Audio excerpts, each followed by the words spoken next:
So it's Longhaultanker, straight razor shaving with Longhaultanker. We're going to do a little honing this morning.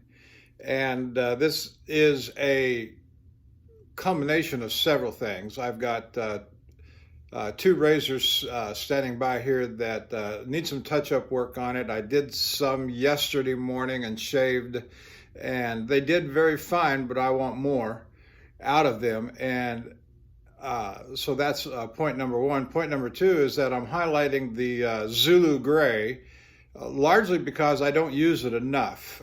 And every time I do use it on what few razors I do use it on, I always end up with very good results. So we're going to expand the repertoire. And that's point two. Point three is I watched a video, 7 years old. I looked up the Zulu gray on the search engine of YouTube, and two interesting videos popped up. One was a honing video by, oh goodness, his name just slipped my mind, Ortiz, Robert Ortiz.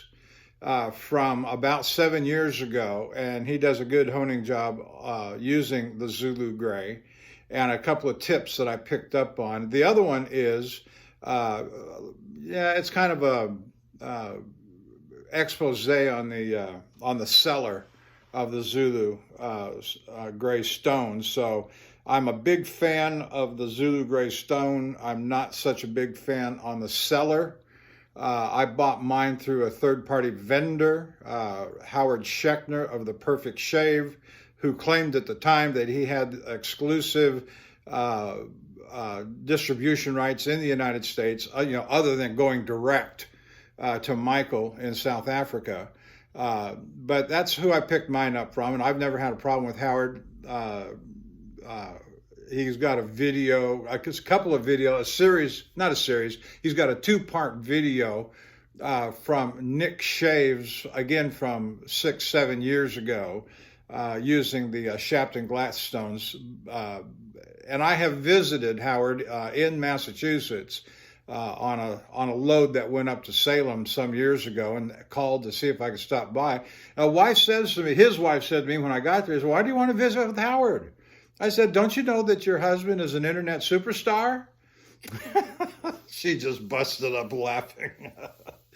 But nonetheless, I like Howard. He's a good gentleman, was certainly gracious enough to give me 2-3 hours of his time while I was up there. Now, one of the things that Robert Ortiz, I don't know if you can see this. Oh, by the way, it is Monday the 9th at about about 1 o'clock, 1300. I don't know if you can see this. I got these DMT credit card size, what do they call them? Whetstone, credit card size whetstone. And I've always used the stone. I've got it sitting here on my lap.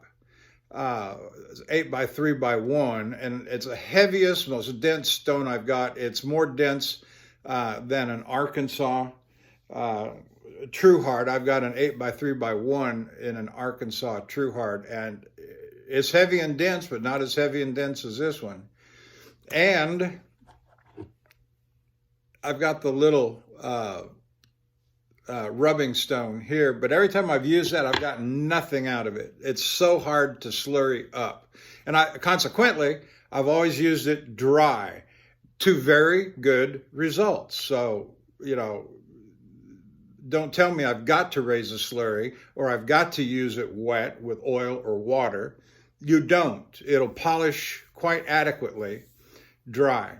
But I wanted to give it the extra go and see what would happen. So I got these little cards. We got coarse, we got fine, we've got extra fine. The extra fine, they say, is 1200 grit. The fine is 600 grit, and the coarse is 325 grit. But I just used the extra fine. I didn't see any need to, especially once I did it already. I've done it once already. I don't see any need to go down any finer than this, and you'll see what I mean here as I go along. And so I'm just going to, I got my squirt bottle. I'm just going to lightly squirt it because, as I say, it doesn't hardly hold water. I used to put too much water on it and it's going to go all over the place, run. And so I'm just going to lightly rub that on there.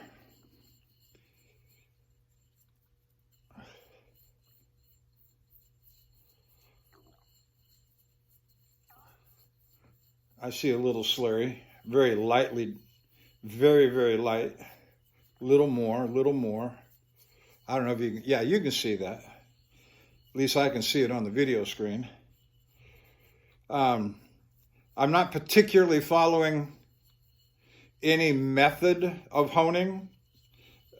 Some will probably, I'm going to raise the slurry. I'm going to hone with the heavier slurry. I say, and so on one hand, I'm going to treat this like a caudicle. I'm going to raise the slurry. I'm going to dilute it as I go. But you can see that there's a pretty nice slurry coming up there. But it's from what Robert Ortiz said on his video from 7 years ago, is that it's a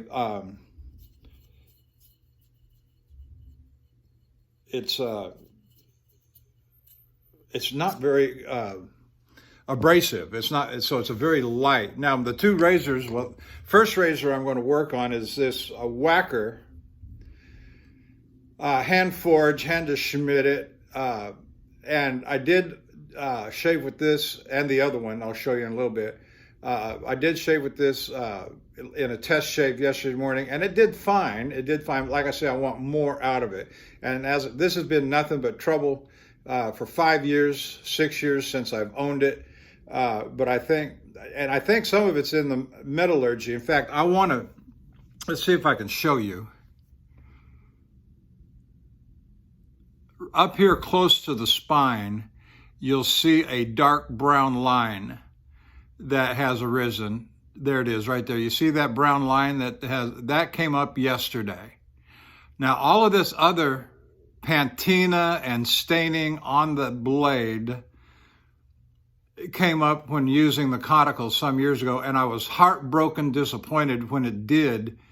And some of this patina corrosion, if you will, even goes down to the apex. You know, after it sits for 6, 8, 12 weeks between usages with oil on it, and I get this. So I think there's something amiss in the forging. The steel is somehow corrupted. I don't know what that means. There, I want you to see that brown you see that brown line up by the spine? That just came up yesterday on the Zulu gray.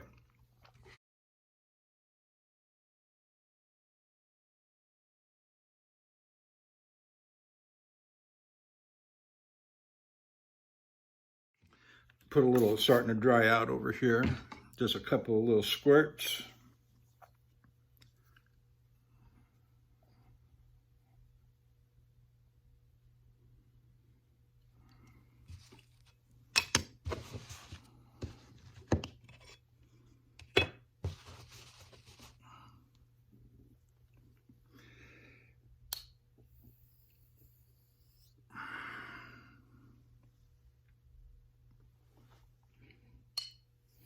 I hope the camera's at a good angle where you can see. I'm just going to sit in my chair. This is how I normally, when I'm using a natural stone, Zulu, caudicle, Arkansas, this is how I normally hone. I just sit and I go. And I got the television on right in front of me. In the master bedroom I'm sitting. And I'll just go for 30, 45, 60 minutes, as long as I want to, really. And one of the principles in the back of my mind that has always held is that you can't overhone a natural stone. And so I don't worry about, like a synthetic stone, you can overhone it, get a chippy edge. And so, but with the natural stone, I've always read that you cannot overhone a natural stone. And I've always operated, when using a natural stone, I've always operated by that principle. I'm not a genius. I can't, I'm not big on the microscopes or even the eye loops for that matter. The older you get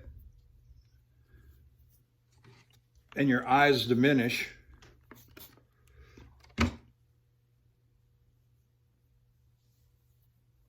it's harder to see through all that contraption. And I just don't see our forefathers in the vintage age using all that stuff to, if they did their own honing, as opposed to taking it to a barber or a street vendor that would do the sharpening. I just don't see our forefathers in the vintage era using all that stuff. So they had to do it themselves by touch, by feel, by watching the water, which is what I'm doing. I'm watching the water climb up on the, can you see it? I'm not looking, I'm looking at the razor more than I'm looking at the camera. And it's getting good wave up on the edge. I didn't expect otherwise. I don't expect this to be a long session.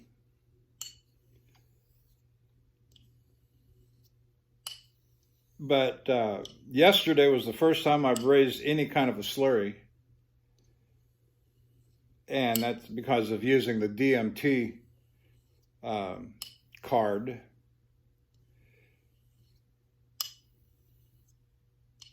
And I'm not going to wash this off and try and raise one up with the slurry stone. I'm just not going to do it.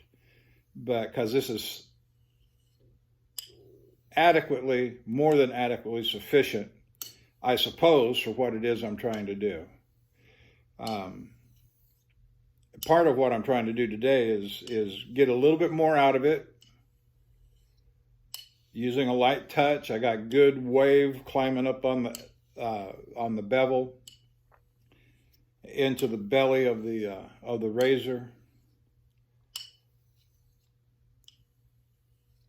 And so I say I am, in my mind, I'm treating it as a caudicle. With the slurry, cutting, diluting the slurry, the feel, I can feel a little resistance, and I don't know if it's going to go all the way out like a caudicle, where you start getting that stiction almost down to where it forces your hand to stop.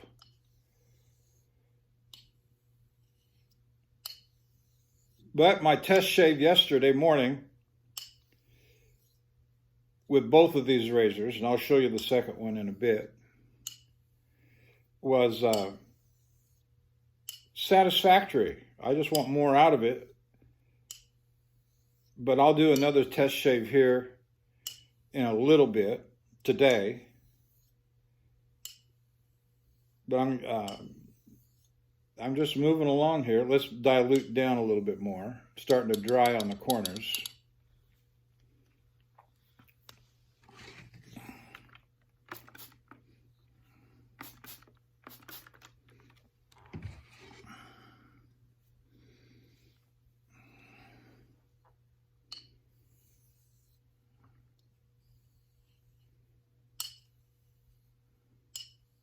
Using very lightweight of pressure in my hand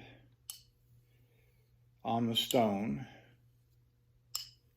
Just back and forth, not going fast. You don't have to go fast.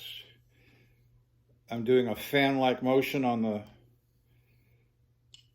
the stone. I could do a X pattern if I wanted to, but why? Unless the toe,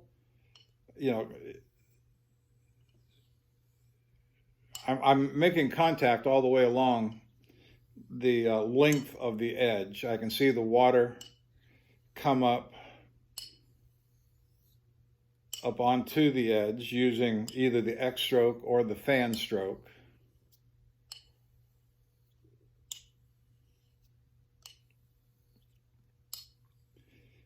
And I did work the heel and the toe pretty good yesterday, so I'm not, as I say, I just want a little bit more. And I don't even know what that's going to feel like in my hand what does that mean, a little bit more? Other than I'm just going to put a bunch more laps on it and sit here and just enjoy my beautiful Monday morning. I'll probably be going back to work tomorrow. My dispatcher called yesterday. I'd been home barely 24 hours, and he wanted me to go to Turlock, California. And I just said, if I don't take the load, you got somebody else for it? And he said, yes. He said, I just thought you might want it. I said, no, I said, don't call me till Tuesday. He said, that's fine. I said, give it to a guy that, has a wife and 3 kids, and he's the sole provider for his family. That's what I said. I like having these 3 and 4 days off between runs. Yes, it cuts into my general income, but the wife is working, and she says, do what you want to do. If you want to slow down, that's fine. So yes, I want to slow down. I want to enjoy my home.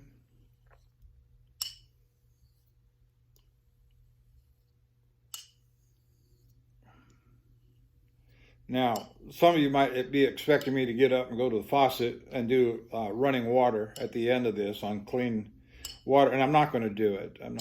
I may squirt off the stone with my bottle, but I'm just going to sit right here, armchair honing. Armchair honing. I like armchair honing. I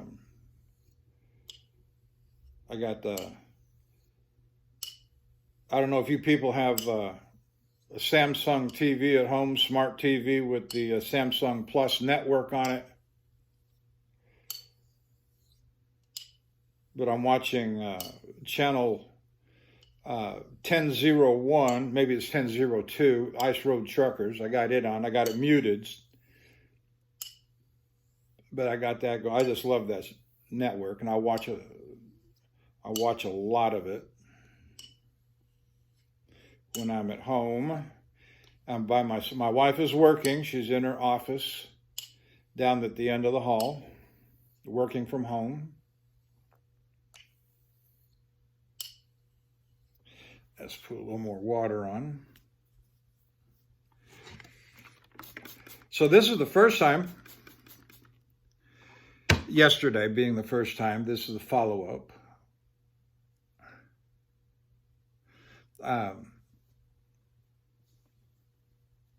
Of using any sort of liquid on the stone.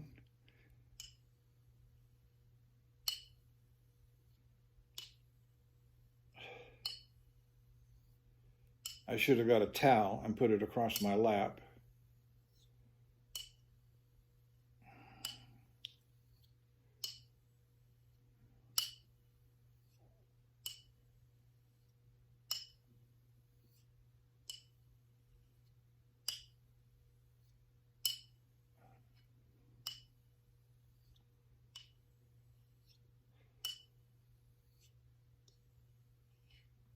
So this is the second time of my using this stone in this manner, and I'm not sure where the end point is.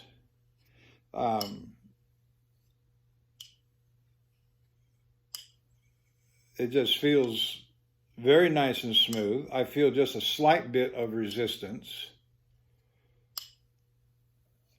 I don't know if that's going to get more significant or not.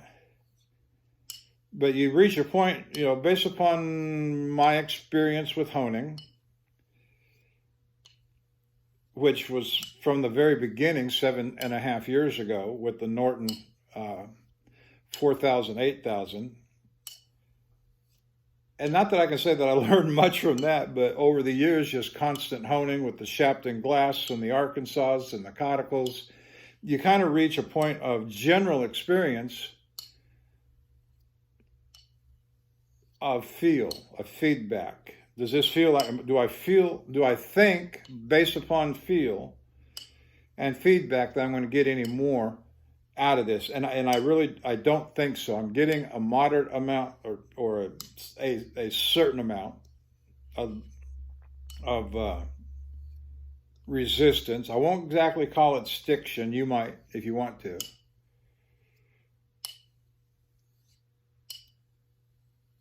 But, really, whether it's Arkansas or whether, the true hard, the hard black, or the translucent, which you don't put a slurry on because they're non-friable stones. Now, you might put a slurry on of something else, like a Japanese Nagura or even a conical slurry.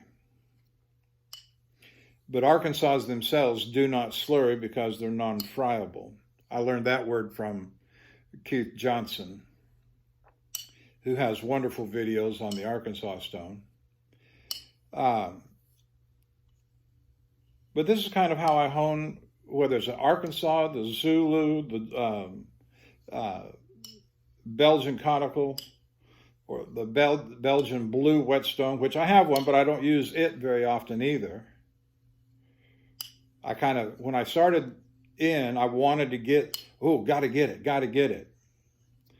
I didn't know what I was, not that it wasn't very expensive. I don't mind having bought it, but it's a very, and I know that there are people that finish using the Belgian blue to good satisfaction.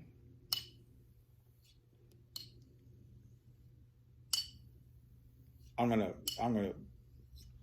call that right there. And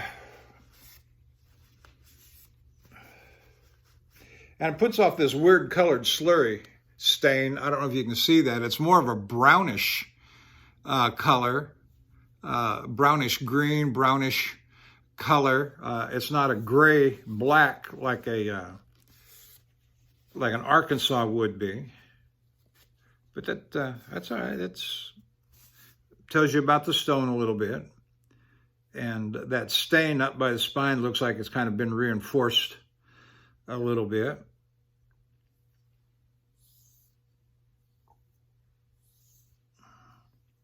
Hand stropping right here on the heel of your hand.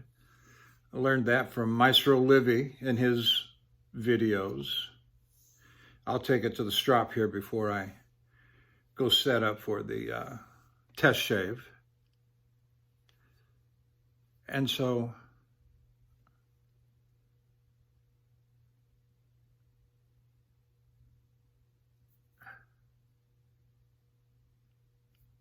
now don't rub your fingers on the edge.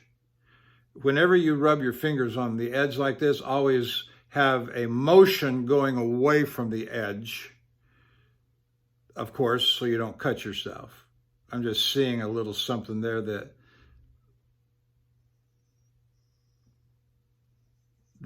maybe I'll do just a few more laps on the thing.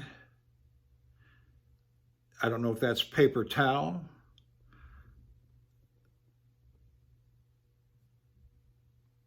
or if those are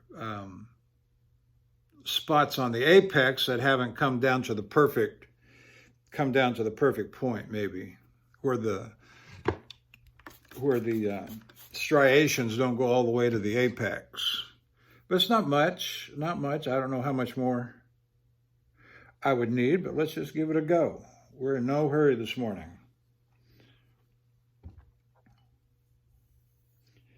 So I'm working now mostly with clear water.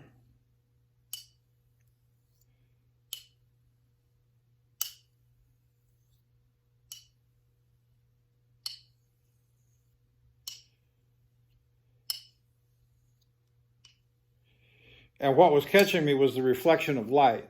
What caught my eye was the reflection of light as I was looking at it. And if everything is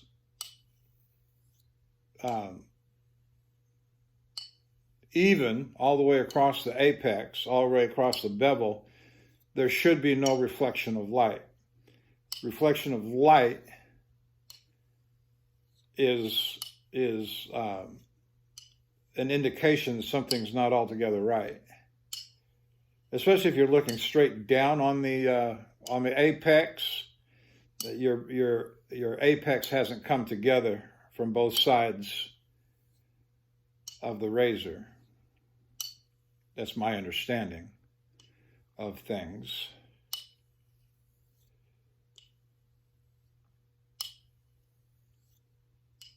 And I'm getting good wave action up onto the edge. All right, let's take a look. Just with the old naked eye.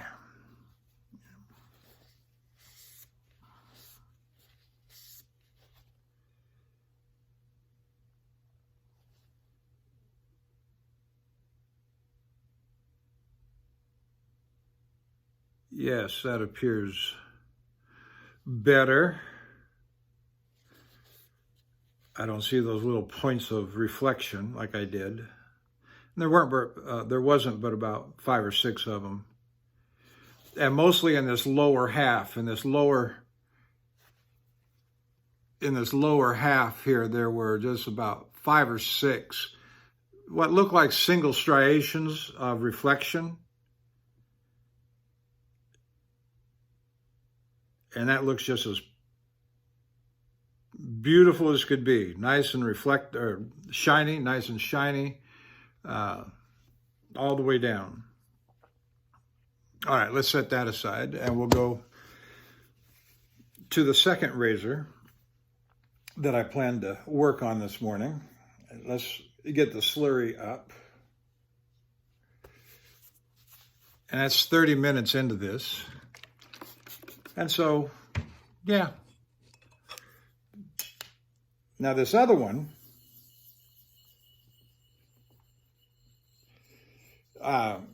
in the test shave yesterday, this did fabulous. It did very good.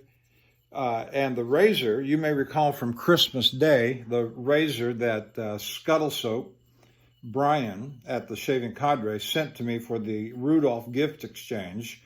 It was a Fox Cutlery Company razor, Sulligen, Germany. And that first shave that I did with it was rather tuggy. It was okay, but it was a little harsh and a little bit tuggy. And so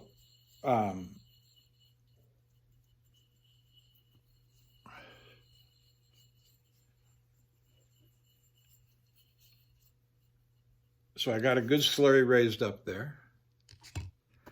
And so I took it to the Zulu yesterday morning, and the bevel on it is set just fine. It just needed a little more refinement. And so here it is. The very beautiful scales. It's about a 5/8 with a barber's notch. No imperfections on the bevel at all. It looks nice and straight. And it gave me it gave me a good shave. In fact, so much so I'm going to use this as my regular backup. You don't know, I haven't made mention of this much on my shave videos, but I always carry my primary razor, my head shaving razor that I'm going to use, usually a gold dollar or a union razor. And in the background, waiting in the bullpen, is my backup razor. But I rarely ever bring it out. In fact, I can't think of a video where I have brought it out. Can you see what's going on here?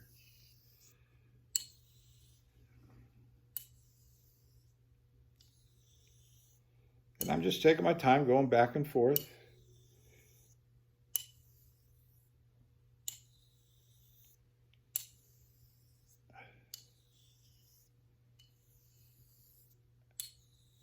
I've got good distribution of wave all up and down the edge.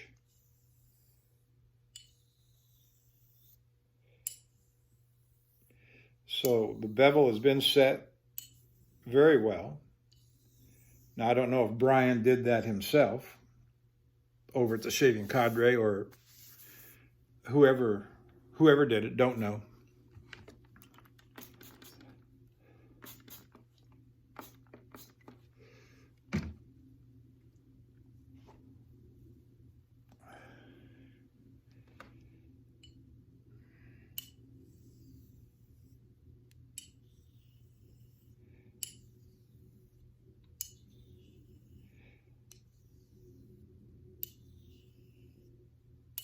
And for the natural stones, as I say, for me, this is about what honing is. Sitting in front of the TV.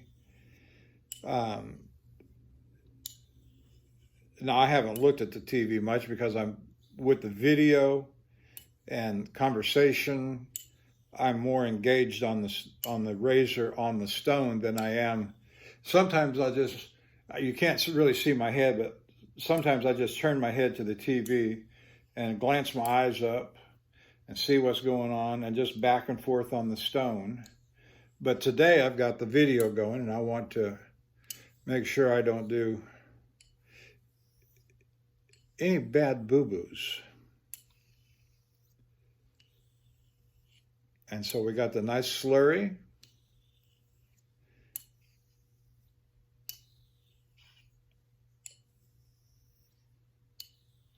It seems to me, I was looking for those videos on the Zulu on YouTube when I did the search, and the only real video came up, the only honing video that came up was Robert Ortiz's from 7 years ago. But it seems to me, as I remember from those years ago, now see, the Zulu gray was kind of a fad stone that came out about 7, 8, 9 years ago. And then whatever happened with Michael's the same guy at Zulu Gray who also bought the Wade and Butcher rights from the family to reproduce Wade and Butcher razors. And that went nowhere. Sadly, that went nowhere. Largely, from what I understand too, from the old posts on the thing, is that he was, his test models that he made were horribly expensive. He was projecting a sale price of $1,500, $1,800. As I recall now, I could be completely wrong, and if I am, I apologize.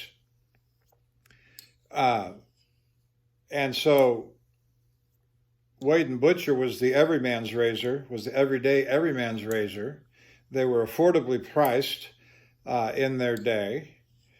And to come out with to buy the brand on the promise of you were going to do the same thing, come out with a everyday everyman's, and then come out with $1,500 to $1,800, that don't work. You know, I could understand $150, even $200 for a nice, 6/8, 7/8 barber's notch, full hollow ground as a kind of a median point for pricing, and then adjust from there, going up if you wanted a 9/8 full wedge barber's notch. I could see paying more for that, but I could that higher, forget about it. That higher amount, forget about it. But and so it was around then that complaints started showing up that he wasn't delivering ordered stones and he wasn't doing refunds. And as I say, all of this goes back 5, 6, 7 years ago, which is about the time I bought mine. But as I say, I bought mine from Howard Schechner, a U.S. distributor, not from Michael in South Africa. Now, everything I've said here may be totally false, and if it is, I apologize and stand to be corrected, but that's just kind of what I remember. And that guy's video that I watched, do a search on Zulu Gray, and his is the second, the complaining video is the second video right behind Robert Ortiz's.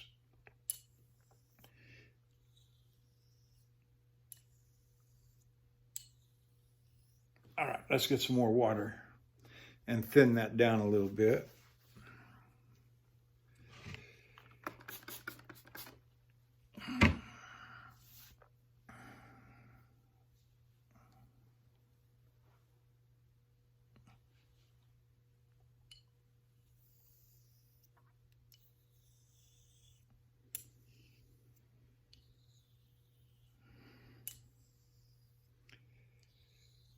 I did have a brief YouTube comment section exchange about using the Zulu gray with a fellow. If he wants to chime in, he's more than welcome to do so. And he may have some additional information to share. But he has a stone, he said. He rarely used it. And maybe this will encourage him to do a video on the Zulu, that is.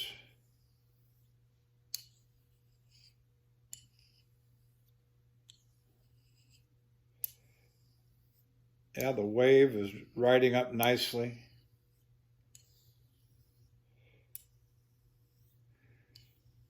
Now, the purpose of a slurry, as I understand it, generally speaking, is that the particles in the water, the slurry itself, they ride up on the edge and are polishing the top of the edge as you run the razor along. And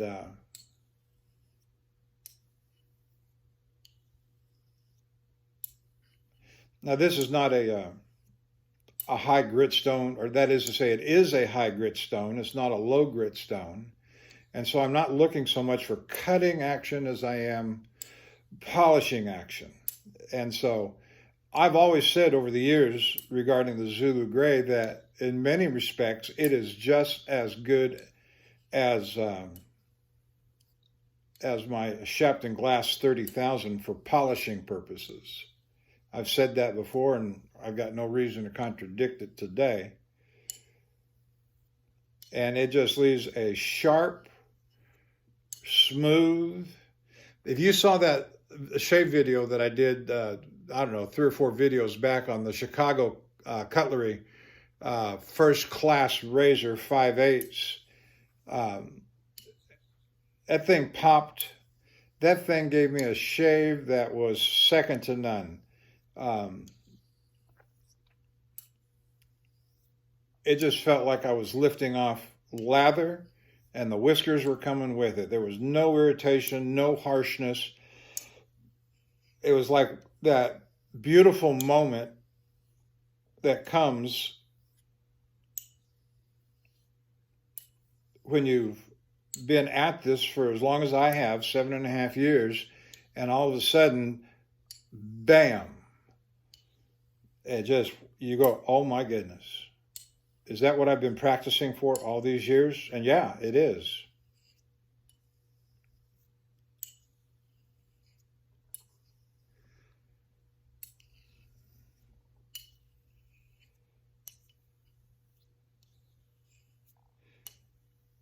All right, let's squirt down. Let's squirt some more water on this thing.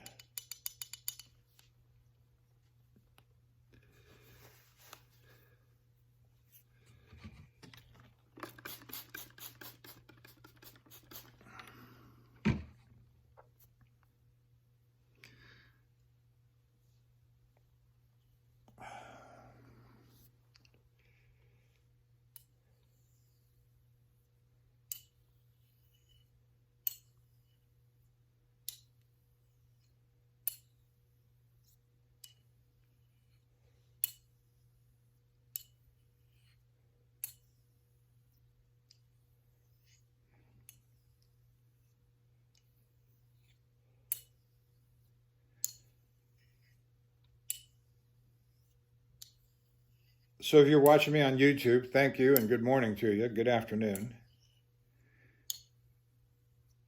Hit the like and subscribe button if you're so inclined.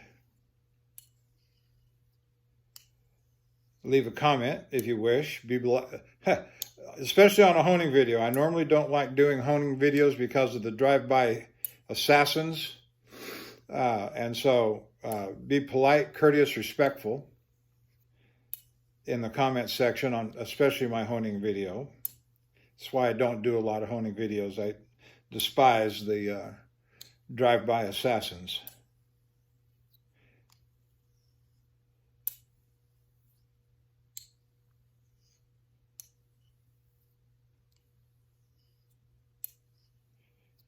and go on over to the shaving cadre. Good group of fellows over there, I tell you. Yeah.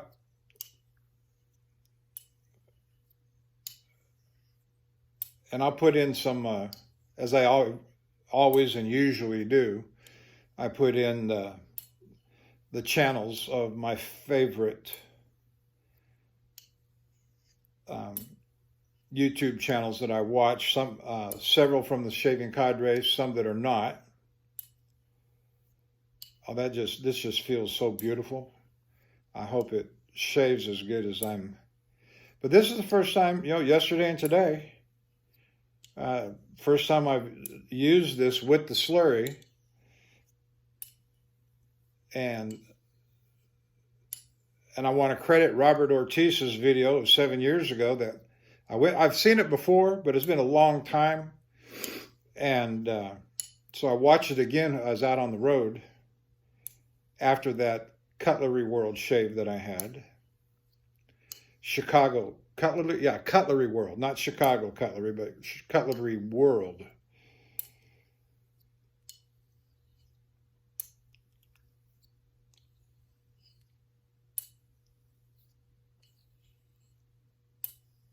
Yeah, I've got water. The wave of the water is coming up almost to the spine.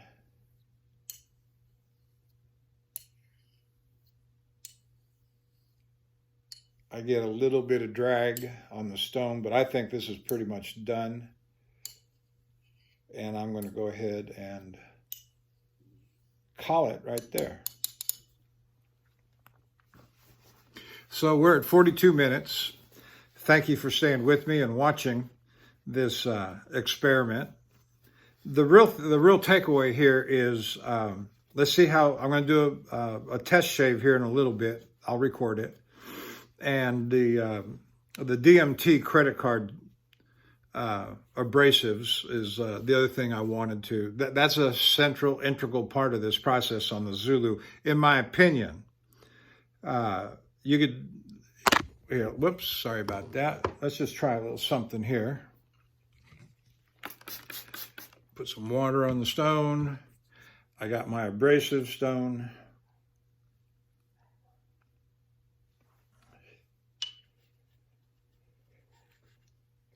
It likes to stick and grab.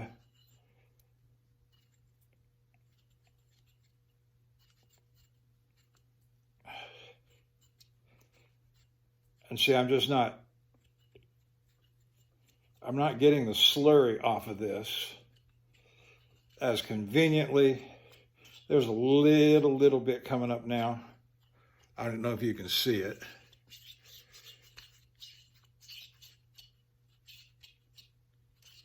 Okay, so that was about 30 seconds. Do the same thing with the DMT. Lightweight pressure, just letting the water float it around. And